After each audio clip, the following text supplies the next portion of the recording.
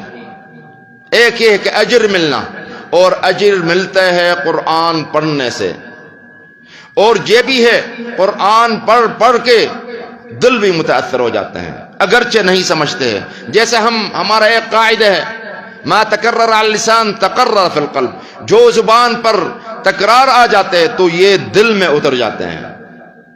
یہ ایک قاعدہ ہے قرآن میں، جتنا قرآن پڑھتے ہیں اتنا ہی آپ کی تجارت بڑھ جاتی ہے، دنیا کی تجارت، ہر چیز میں برکت آ جاتی ہے۔ آپ کا گھر میں ہر چیز مبارک ہو جاتے ہیں، جو دیوار ہے، اینٹیں ہیں، چھت ہے، سامان ہے، یہ جب قرآن سن کے یہ بھی مبارک سامان ہو جاتے ہیں۔ اجر ملنا، ایک یہ کہ اجر ملنا ہے، دوسری بات اثر بھی ہے۔ قرآن کا اثر سب سے پہلے دل پر ہے، اور دل ایسا ٹکڑا ہے اگر اصلاح ہو جائے تو ساری بدن کا اصلاح ہو جائے گا، اور اس کا اثر بھی، قرآن کا اثر سینے پر جو شیطان کا وسوسہ یہ دل براہ راست نہیں جاتا ہے، سب سے پہلے سینے میں آ جاتے ہیں، جیسے اللہ کا فرماتے ہیں من شر الوسواس الخناس الذی یوسوس فی صدور الناس۔ شیطان کا وسوسہ اللہ تعالیٰ نے اس کو انسان کو محفوظ کر دیا، دل کو شیطان کا وسوسے سے، صرف سینے میں آ جاتے ہیں۔ اس کا علاج قرآن پڑھنا ہے، تو قرآن کا اثر دل پر اور سینے پر اور ذہن پر بھی ہے، ذہن کو تیز کر دیتے ہیں۔ قرآن کا اثر صرف یہ نہیں ہے، گھر پر بھی ہے، ہر جگہ جہاں بھی جاتے ہیں قرآن پڑھتے ہیں اس میں بھی اثر آ جاتے ہیں۔ اور دوسری چیز جو قرآن سے حاصل ہوتے ہیں وہ یہ ہے علم حاصل کرنا، اور علم تربیت، یہ دونوں قرآن سے حاصل ہو سکتے ہیں، کیونکہ قرآن اللہ کا کلام ہے، آپ اندازہ لگایا اللہ کا کلام ہے، اور یہ جو دل ہے یہ اللہ کا مخلوق ہے۔ اللہ تعالیٰ نے اس کلام کو اتار دیے صرف اس دل کے لیے اور اس دل کا اصلاح کرنے کے لیے۔ تو کوئی بھی ایسی کتاب نہیں ہے، کوئی بھی ایسی خطاب نہیں ہو سکتا قرآن سے بڑھ کے اثر دل پر ہے، یہ ہو نہیں سکتا۔ لیکن صرف یہ ہے کہ ہمارا اور قرآن کے درمیان ایک حجاب ہے، وہ کیا ہے؟ وہ لغت ہے۔ قرآن عربی زبان میں ہے اور ہم بولتے ہیں کسی اور زبان سے ہیں، اس میں کوئی اتنی بڑی بات نہیں ہے، ہر ایک قرآن کی زبان سیکھ سکتے ہیں۔ اللہ تعالیٰ نے جب ہمیں حکم دیا کہ نماز پڑھ لو عربی میں، ویسے حکم نہیں دیا، اللہ تعالیٰ کسی کو تکلیف نہیں دیتے ہیں، لیکن اللہ کو پتہ ہے نماز، جب ہم نماز پڑھتے ہیں عربی کی لحاظ سے تو اس کا اثر دل میں آ جاتے ہیں، بدن میں آ جاتے ہیں، ذہن میں آ جاتے ہیں۔ ہمیں حکم دیا ہر جگہ میں اذان دینا صرف اور صرف عربی میں ہے۔ اللہ بہتر جانتے ہیں اس اذان اگر عربی میں ہوتے ہے اس کا کیا اثر ہے، ساری کائنات پر کیا اثر ہے، دل پر کیا اثر ہے۔ تو عربی یہ عربوں کی زبان نہیں ہے، عربی یہ ہر مسلمان کی زبان ہے، ہر مسلمان کی زبان عربی ہے، کیونکہ ہم سب سے پہلے رکن ختم، ہر مسلمان سب سے پہلے رکن وہ کیا ہے، وہ شہادت ہے، شہادت وہ عربی میں پڑھ لیتے ہیں۔ دوسرا رکن نماز ہے، ہماری نماز عربی کے علاوہ آپ کو بھی جتنا بھی ہے، اگر آپ کو یہ کہا جاتا کوئی بات نہیں آپ پشتو میں نماز پڑھنا، کہ نہیں میں پشتو میں نماز نہیں پڑھوں گا، عربی میں پڑھوں گا، یہ اس مسلمان کی غیرت ہے۔ تیسری بات، ہمارا جو ذکر ہے وہ صرف عربی میں، اذان عربی میں، قرآن ہم جب پڑھتے ہیں یہ نہیں کہتے بھائی یہ عربی نہیں سمجھتے تو آپ اس کو کہنا پڑھنا دے کسی اور زبان میں، نہیں، آپ اگر اجر حاصل کرنا چاہتے تو صرف اور صرف عربی میں پڑھنا ہے۔ تو یہ عربی عربوں کی زبان صرف نہیں ہے بلکہ ہر مسلمان کی زبان ہے۔ آپ اندازہ لگائیں، جب انسان پیدا ہوتے ہیں چھوٹے ہیں تو سب سے پہلے ہم یہ نہیں کہتے ہیں بھائی میں پٹھان ہوں تو سب سے پہلے وہ پٹھان کی زبان سنانا ہے، یا بلوچ ہوں سب سے پہلے بلوچی زبان، نہیں، سب سے پہلے ہم ان کو اذان سنا دیتے ہیں زور سے، اس کے ذہن میں زور سے داخل کرنا، اذان سنا دیتے ہیں یہ سیدھا کان سے ہے، اور اقامت سناتے ہیں الٹے کان میں ہے، سب سے پہلے ہے۔ آپ اندازہ لگائیں اللہ تعالیٰ نے اس زبان کے ساتھ کتنا رابطہ اور کتنا مضبوط رابطہ رکھا ہے۔ تو عربی بولنا سے قرآن کا اثر دل پر براہ راست آ جاتے ہیں، براہ راست۔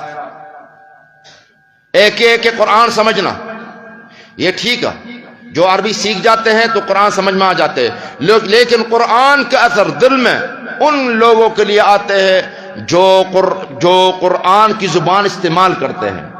تو لہذا ہم دیکھتے ہیں جو قرآن کی زبان استعمال کرتے ہیں بچپن سے یا استعمال کرتے رہتے جب قرآن پڑھتے تو سو رو جاتے ہیں، کیونکہ یہ قرآن براہ راست دل مخاطب کرتے ہیں، تو جب دل مخاطب کرتے تو دل میں کے اندر خشیت آ جاتے ہیں، خوف آ جاتا ہے اللہ سے، اور روتے ہیں۔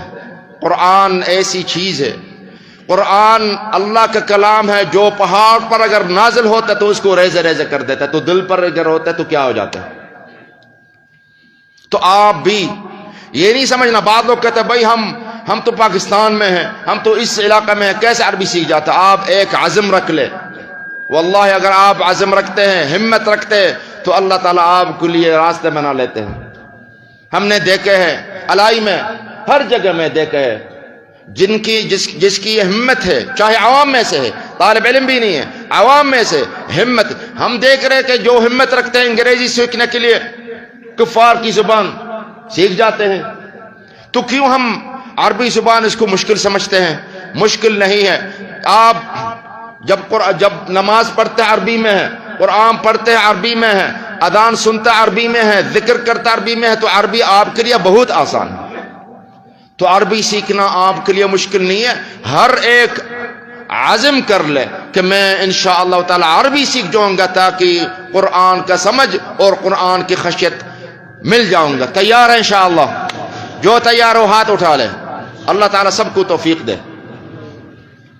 تو قرآن کا اثر دل پر، قرآن کا اثر ذہن پر، قرآن کا اثر سینہ پر، یہ سارے کے سارے آ جاتے ہیں تدبر سے، اور تدبر آ جاتے ہیں اس کورس سے ہے، اس دورے سے ہے۔ تو میں اللہ تعالیٰ ان کے لیے دعا کرتا ہوں، قائم یہ محتمم اور اساتذہ ان کے لیے دعا کرتا ہوں، اللہ تعالیٰ ان کے مدرسہ قائم رہے قیامت کے دن تک، اور مسلمان صرف ان گاؤں کے لیے نہیں ہے، ان شہر کے لیے نہیں ہے، بلکہ عالم اسلامی کے لیے ایک رحمت کے باعث ذریعہ بنائے، کیونکہ یہاں قرآن جب پڑھتے ہیں تو اس کا مطلب نہیں ہے اس کا اثر صرف نہیں بلکہ ساری امت پر ہے۔ تو یہ قرآن کا اجر اور قرآن کا علم اور قرآن کی تربیت، یہ دونوں حاصل ہو سکتی ہے جب ہم قرآن کا تدبر کرتے ہیں۔ قرآن کا تدبر، عربی سیکھنا بھی ضروری ہے، اور آپ جب عربی سیکھ جاتے ہیں، عربی بولنا شروع کر دیتے ہیں، ایک یہ ہے کہ امت ایک ہی ہو جاتی ہے۔ آپ ایسا مسلمان ہو جاتے ہیں جب عربی بولنا شروع کرتے تو عالمی مسلمان ہو جائیں گے، اور عالمی مسلمان نماز بھی سمجھ میں آ جاتے ہیں۔ جب اللہ اکبر کہہ دیتے تو آپ کو سمجھ میں آ جاتے ہیں کہ اللہ کو کیا کہہ رہا ہوں، اور جب قرآن پڑھتے ہیں تو اللہ یہ بھی سمجھ میں آ جاتے ہیں کہ مجھے اللہ تعالیٰ کیا کہتے ہیں۔ آپ اندازہ لگائیں، اللہ تعالیٰ فرماتا ہے یا ایھا الذین آمنو، اے ایمان والے، اس کے بعد کیا ہے آپ کو پتہ نہیں ہے۔ والد صاحب آپ کو بلاتے ہیں، اے فلان، اس کے بعد وہ بولتے ہیں لیکن آپ کو سمجھ میں نہیں آتا، تو آپ دیکھ لیں کتنی پریشانی ہو جاتی ہے۔ وآخر دعوانا ان الحمد للہ رب العالمین، وصلی اللہ علی محمد وعلی آلہ وصحبہ اجمعین۔